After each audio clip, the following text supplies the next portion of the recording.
Hello architects and innovators, I'm Sachin Grover. So today we dive into the world of data economy that can transform agriculture of millions of smallholders. So if you talk about smallholders, so 5 out of every 6 farms worldwide are producing third of our food, and they are the new frontline for our data economy. So yet only 20 to 30% growers use precision agriculture hardware today, and to bridge that gap, an architecture must be empathetic as it should be intelligent as well. So imagine a 2-acre farmer holding in Tanjavur. He's glancing at his phone, and in one swipe he sees a 7-day rainfall window, nitrogen levels from the yesterday's soil probe, and some live turmeric prices in maybe 200 kilometers away in Erode. And imagine with a single tap, the individual can decide which field to irrigate, which crop to rotate, and when to sell. Now behind this tap is an intelligent digital data architecture, a living mesh of data that turns uncertainty into confident action. So today we are joined by Raja Narayan, Senior Director and Data Modernization Leader at Cognizant. Over 25 years he has built platforms that make data not just big but beautifully useful. So from life sciences labs to energy to agriculture, and I think his past experience with agriculture and the whole experience. So in this podcast, we will just explore how data economy can empower even the smallest farmer and what it means for every partner in the agri ecosystem. To start with, I'll ask a very question way back and taking you. So looking back at your 25 years, looking back at your career, so what would you suggest were your biggest inflection points or turning moments for you? So are there any, maybe 2-3 things that you can just help us, the audience, understand? Hey, thanks Sachin. It's a wonderful opportunity. I thank NIIT StackRoute for taking their time out to get an architect's perspective. You know, I always describe my role as I'm at the place where the rubber hits the road. It is very less space to think, act and regenerate. But this is what actually energizes the whole conversation, right? Working within guardrails, working to the limit of what systems can help to do and what users can accept. Coming back to your question, what were my inflection points? Till today, I think the day I was able to understand having diversity in a country like India is such a boon. There are different perspectives, different methodologies of looking at things, different approaches to each and every problem solving method. So I was so blessed that I had worked in most parts of India. And my inflection point A was able to blend culturally with the societies that I was part of, and also bring about some kind of learning from that particular society as well as that generation into the tech architecture world. So when we had this notion, right, down 2008-9, when you have to give websites in Indian vernacular languages or even messages, you had a QWERTY, which is basically how you all text messages was in English. Nokia used to be the only phone then, Motorola, Nokia. So you have to force yourself in English. Correct. And being India, innovating by themselves, gave a problem or gave a solution to the problem which came out of nowhere. So we were supposed to design educational content materials to train a customer of mine and his end customers on a new product launch. Usually this used to take anywhere between 6 months to 10 months. Those days you'll have to get a guy who could speak that language, who could actually type that language out in a typeset, and then you get into, we didn't have UTF-8, Web.3 was far, Web.2 itself was far. Right. So getting that product out required, other than the software diligence that you'll do in building it, but to also communicate what it contains to this masses, right? I was working with one of the largest telecom companies at that point in time as my client, and we were able to, thanks to this innovation of people being able to write Hindi in English, Tamil in English, so it's English alphabets, but they could communicate in their own language, which actually gave a new way. I saved quite a lot of money and time to go to market. The speed to market becomes such an easy. So what I was trying to emphasize on, a lot of my inflation points came through experiences that I had gone through in that region. Exactly. Innovation that happens to be part of our country's stigma, length in doing things, and brings about a lot of things. So I would say multiple inflation points such that you have a lot to learn on a day-to-day basis from the community that you work with. So it was such an inflation point. The second inflation point was something which I could give back to the organization, to give back to the community that I've been working with. Such that what can I do to the place that I was born? What can I do to the community that I worked with? People write blogs, people write stuff which could help, which could mentor. I wanted to actually see if we could translate the learnings, the experiences that we have got collectively as a architectural community that could go down to a layman and speak. So my inflation point was going and engaging with school students, talking about how invasive the technology is, but how disruptive it is into their school life. Right. Today people write, the school children write homeworks using ChatGPT. Good and bad to it. Good is you're able to understand multiple ways to solve. Right. It never need to be a table that you'll have to remember by heart. To say 3 into 18 is this much. You can add 3 times 18 and you get the value. Multiple methods to add faster. So all I'm trying to say is working with these school children, unlearning what I have learned and learning with them gives me an opportunity to understand the trait that the current generation has. So that's how I'll put. One is learning and the second one is how I'm giving back to the community. Sure. Very nice. So let me ask you now a very specific question on the topic itself. So how do you think the intelligent digital architectures keeps agricultural innovation accessible to small farmers basically? What have you seen and what are the ripple benefits of if you could to create an ecosystem of partners, farmers, co-ops or any agri-tech startups? So what do you think, how these can be made accessible to small farmers? Okay, let us conceptualize it for a minute. So when you talk about farmer, his lifestyle is about understanding the land, right. What could be grown in that land, and how could be the yield at the end of the sowing, right? It's as if 20 years back, if I would have asked people, they would say it's like giving birth to a baby. You sow the field, you replant it. Exactly. By the time the product is out, it's 10 months and anything could happen between that time to that time. And right. There are a lot of deficiencies, famine, too much of water, right. Inundation in soil, whatnot, right? A farmer's life is such an unpredictable piece of, piece of life, work life. And his economy is actually backbone of India. Oh yes. Agriculture is backbone of India. Yes. If we could help him, they would not desert farming. Okay? Today, we see cities growing. That's good. But who will feed? Correct? Such a large population. Such a large population. Again, here I have to quote one of the Tamil lyricists. Right. I think way back in 50s or 60s, he wrote this song. A villager comes to city, Chennai, and he sings, Paru, Paru, Madras, Paru. So that's the song, in which there is a stanza which says, you play cards, seetu kattila kai vaikira neenga sethula naanga. So it's basically you can live a leisurely life in city just because there's a farmer who's going to feed you and he is getting into the soil to feed you, right? Right. That was how the entire statement was. City and village his had hands a very on the ground, because that's what we used to say. Correct. It's a very good song, and I go back to that song every time.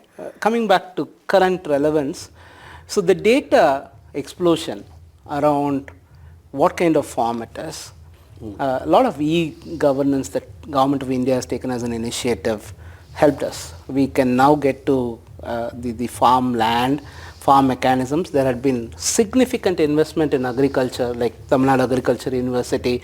We've got universities everywhere, NABARD which supports them. Right. There's a huge crop insurance, crop availability and all those stuff. Seeds are now structured for a land that receives very less rainfall to a land that receives more.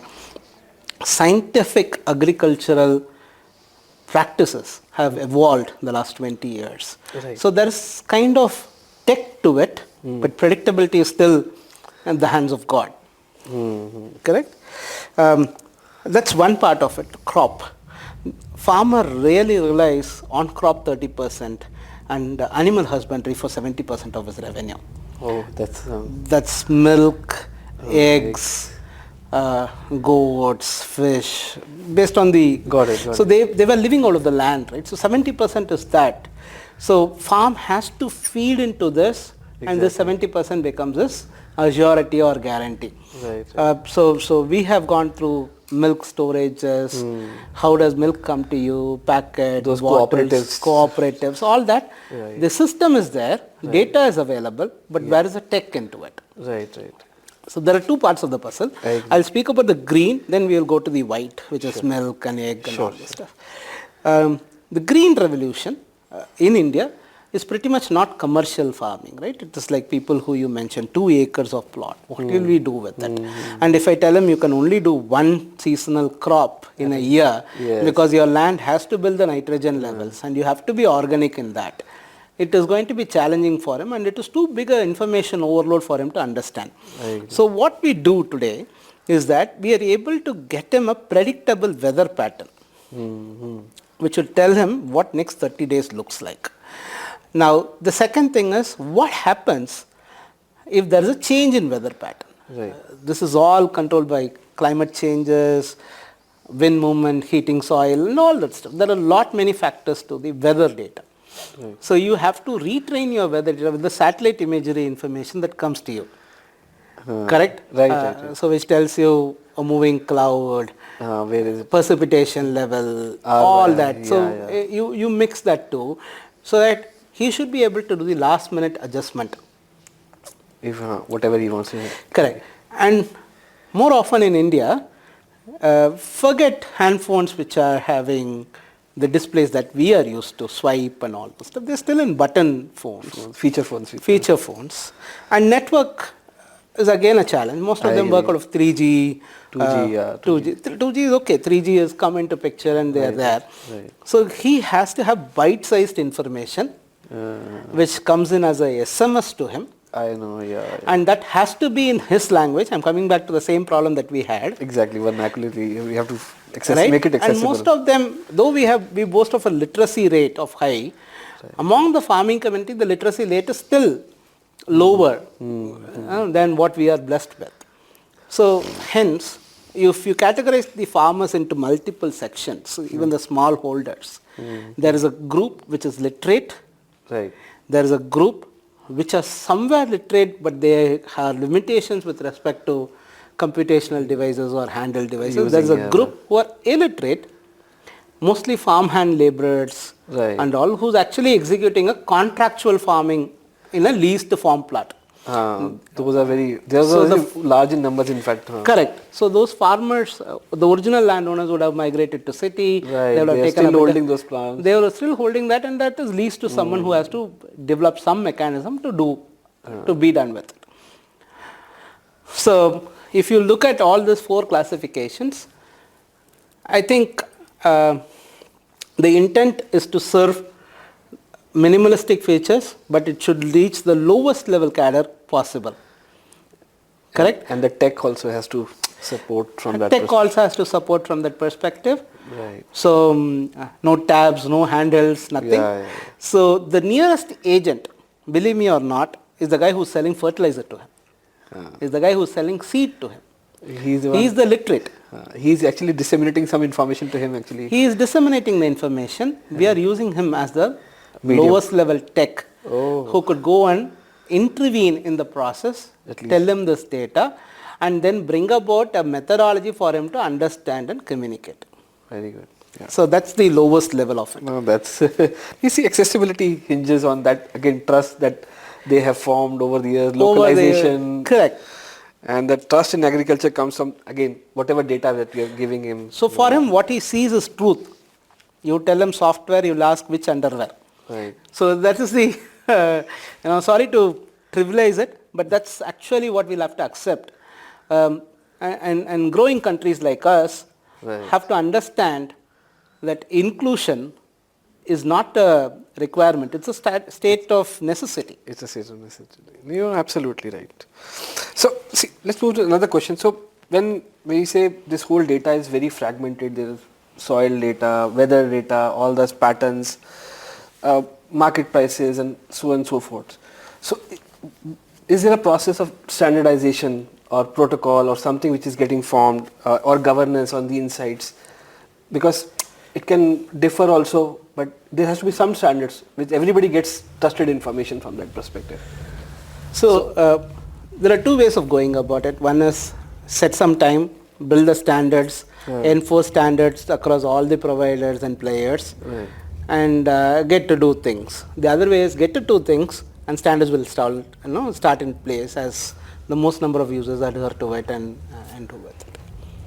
So information exchange, there is a standard. Most of the applications do JSON XML interchange between the platforms. So that way the tech interchange, for example, between a tractor company and a seed company from a soil precipitation, because that guy is the guy who's digging it. His sensors would know what is the soil precipitation level there, what is the moisture content and all those stuff. And he will also know exactly the date between two diggings or two plowings, which is the fallow period. Right? Fallow is a period where you let the land rebuild itself or regain itself, repair itself, and then it does.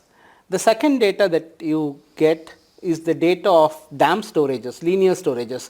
Down in Tamil Nadu, if Tanjavur a guy has to do paddy, he has to rely on the data as to how much Kaveri water is going to come from Karnataka into Tamil Nadu and how many dams will be in flow and when it will hit. Correct? Right, the period of so that's the period of regular perennial irrigation. Then that is the data that is on linear storage, predictability, availability, consumable channels below it, and we will forget the political willingness and all that stuff, but he is dependent on, he's at the delta level, so he needs to get the water which comes in. Absolutely. At the groundwater level sources, you need today, wells have gone, no more wells, you have tube wells. Tube wells go several meters inside the earth to get water out. And the water quality, has so many salts and all that. So the particles dispersed in the water has to go into a lab to actually test whether this is suitable or not. In some during the ferric days, the plant used to be contaminated, your rice grain will be of some other color. All that happens. Right. So you get the data from there. That is also an information that your groundwater is irrigatable, what is that area, how much groundwater is potable, how much is usable for irrigation comes in. Then there is a lot of data that comes from banking.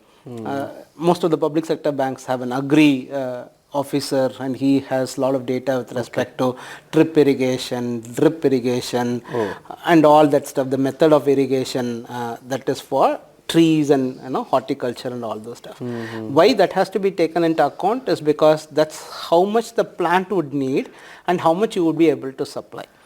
So that is a data which is again systemic. You'll get some format of the data which is again XML, JSON, you could convert it. What is not systemic is satellite imagery. Now, if you have to use it in our current parlance, you'll have to have a factual number of the satellite image. It should say, yes, it will rain today at 4 p.m. It should say the cloud will hit you. It is like, if you have heard weather forecast in our younger days and even today, there's a brief change. The guy who used to tell the weather, he'll say it will rain today, it will not rain. Actually, we used to have it. If the cyclone will hit today, it will cross Chennai. but it will not happen. I know. Whenever he doesn't tell, it will happen. Actually. So they have also improved a little bit. Right, But all I'm trying to say is the factual data from examples that we have seen similar, so has the factual number, goes back into the system. Then the field agent observation becomes much more easier. Because he's also... He is there. He tells you, yes, it has rained in the morning, it will rain in the evening. If you ask a farmer, he will tell you very clearly it will rain in the afternoon. They have a method to predict, but there is no science to explain. We are trying to blend science and the method to that madness. So what I'm trying to say is, yes, there are disparate sources. There is a data that is getting, but the data validation of authenticity and truthfulness becomes an art than a science. So a mathematical modulation around it will help you, right? So we plan for the worst so that the better would happen better. Sure. So that's how a smallholder and this data disparity could be handled today in data economy. Now this data economy is so viable because you are not competing for a tractor guy space. You are not competing for an urea guy space. You are not competing for the seed guy space. You are not competing for the field agent. So they are all individual businesses and they are able to data barter. The entire... free of cost. Okay. So you give me this, I will give you that information and then... Correct. Because this guy will exactly know the seed drills available in that region and all. So that's how this entire economy will... untold understanding or data contracts, in our parlance it's called as data contracts, work. The data barter happens and the data reaches the end user either through word of mouth, which is the field agent for the lower level, or to a little bit guy who has an educative system to him on an SMS and all that stuff. Disseminate that. So the ultimate objective is to make sure that he succeeds and we succeed because he succeeds. No, absolutely. The word hunger, such an how do I say, everyone talks about polio eradication, everyone talks about food security, but hunger, eliminating hunger, we have not truly... I think it is going to be a perennial problem if you don't solve what is happening, if you don't give him a predictable mechanism to yield, to make use of it. The other point you asked about market data, right? Now this is all about what goes into the field and how we predict him to yield. Now what happens when he yields? Right? When the supply is too much, demand is lower. Right. The price he will get. Today, I think one of the plight of farmers in our country and elsewhere is, he doesn't get to fix the price for his produce. Right. He produces, but he cannot say, this is how I have produced, it is 300 rupees a kg. Right. It's basically on demand. You know, a Maggi packet will tell you this is for 99 rupees. He'll also say free 200 grams and we are okay to buy it. But a roadside stall owner, you would have traveled through highways, he would have got spinach bundles and all this stuff. Right. He'll say 20 rupees, you will find people arguing for 10. I'm sure. Yeah, you are right? Absolutely. So I'm not saying you should spend 20 to get it. All I'm trying to say is, he's not at the place where he could fix the price. So what we are trying to do is to try to tell him, ensure the quality of the product so that he gets the right price. That's the one. Second is help him to store the product so that he doesn't lose money. Exactly. See, the perspective is, if I have onion today, during the month of May in Pune, it's when everyone harvests onion. If I sell it, it will be 8 rupees a kg. Right. If I could store and sell it during the monsoon, which is just 2 months away, it will be like 50 rupees a kg. I'm sure. But right way of storing is what is more. The cost to store and where the market will be at is the question for a small farm guy who has to take that money out. That has to be addressed also. Right? So that's the second part of the puzzle. The third part of the puzzle is transporting all this. While most of us like to buy organic products, we also want a traceability saying this has come from this farm. I know it. So then there are a lot of guys in that. So you disseminate information, you create a blockchain and say this is the blockchain, I've gone through this. So I know this product has come to me from the source. So then there's a cost that is associated with it, Yes. which gets paid. So there is a lot of things associated with agriculture in my limited knowledge scope. No, it's well, these are phenomenal, but data points, and then everybody has to consider. For a small farmer to consider all of this and help him sustain is a very. I think today we heard about. Still, we have the challenges of farmer. Their loans have to be written off or something like that by the government. So usually, farmers, they have savings in terms of gold. Right. They don't have real cash in a bank or something. Right. So they'll have to pledge the gold every year, get a loan to buy seeds. So in my younger age, we used to actually store part of food grain, saying that it's a seed for next year. Okay, they used to be stored for Store. Now what happens is, it's a very commercial market. The seed that you've stored might not work the third year. Absolutely. You'll have to buy the seed. Right. We all go for seedless fruits. Right. Do you ever imagine a fruit which doesn't have a seed, can it reproduce? It won't be able to, of course, that's a So it is modified. Right. You're getting it. Right. You're getting a seedless grape, you're getting a seedless anar. How will we replant the tree? Exactly. It's just a one produce and you will eat and finish it You off. are comfortable eating without the seed. So again, the demand rules, customer rules, so we get you that. Someone has a seed for it, right? Exactly. Seedless tomatoes. I know. So all I'm trying to say is, it's our demand pattern which has changed the agriculture world. Yes, and today he has to take out loan even for that seed which he would have had. And he could not store it again. Now he has to sow that seed. The seed guys charge you a premium. Absolutely. Now you have a fast variety, you have a high yielding variety, blah, blah, blah. All that. Exactly. It's a very big marketplace. We are yet to uncover, right? Then that seed is sold. That seed requires a lot of things. Precision farming we were speaking about. Right. You need to plant a male and a female at a certain distance so that you you make that pollination happen. We studied plant reproduction, so pollination happened. Fruits bear, all that. Now let's say if you have not been informed and you are doing a female, how would it work? Right. We all like strawberries. Do you know, while growing strawberries, we put a plastic bag on top of it? Okay. So each seedling is spaced and there's a plastic bag which goes, it covers the earth at that place. The water goes on the side. Okay. And why do we cover? It's a huge plastic waste. We are trying to cover because the fertilizers which are in should stay intact. Such that it gives a high yield around. So there are practices which are forced because the seeds are not native to the soil. And our demands are also not native. You and me in our childhood, we would have ate seasonal fruits. Absolutely. You never get lychee during the month when lychee is not there. Right. You don't get santra all through the year. Right. Absolutely.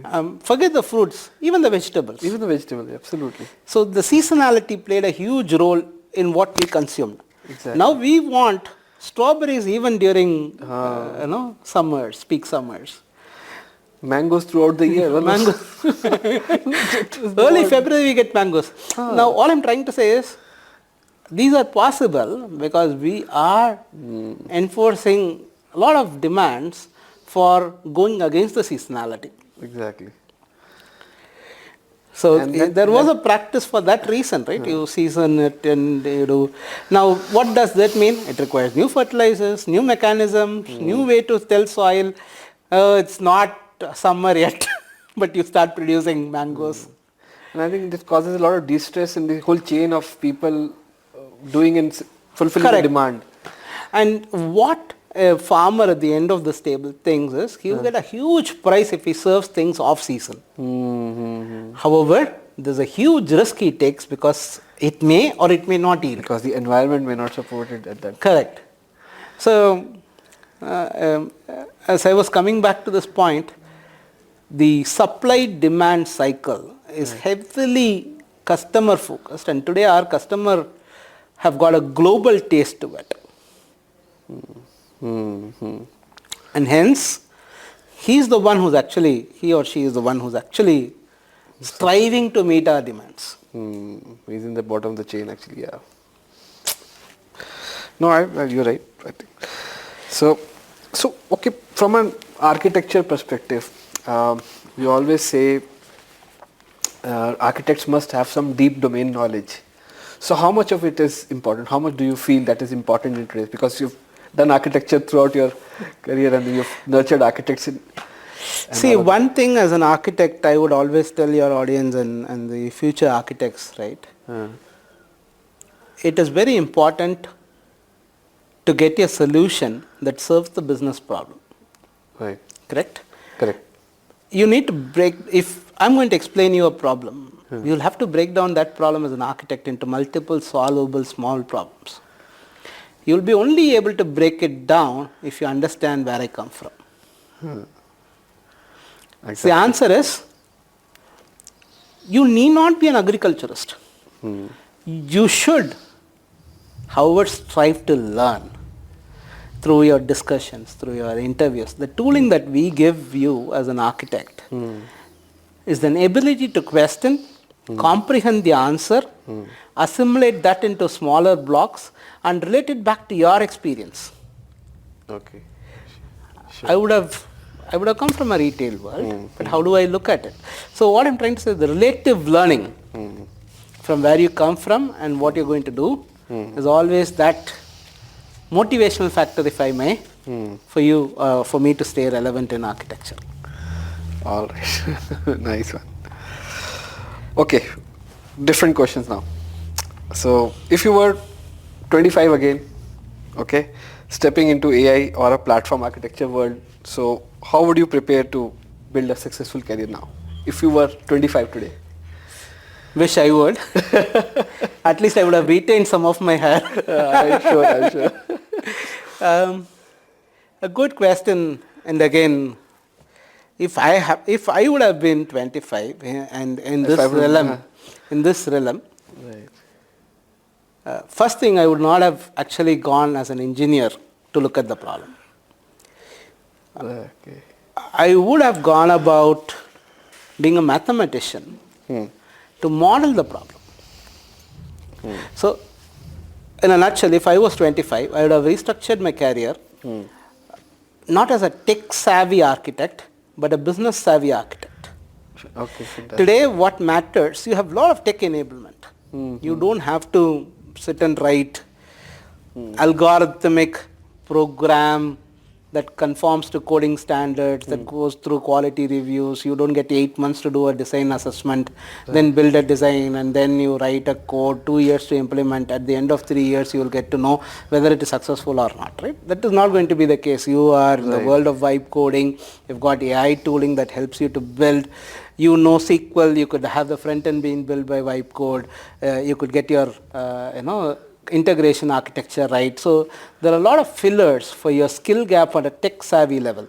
Right. You need not experience it to become a tech savvy. Right. But business, which would have used the tech to solve business problems, is what is necessarily need attention. Okay. You still cannot sell an ad which says strong teeth Colgate.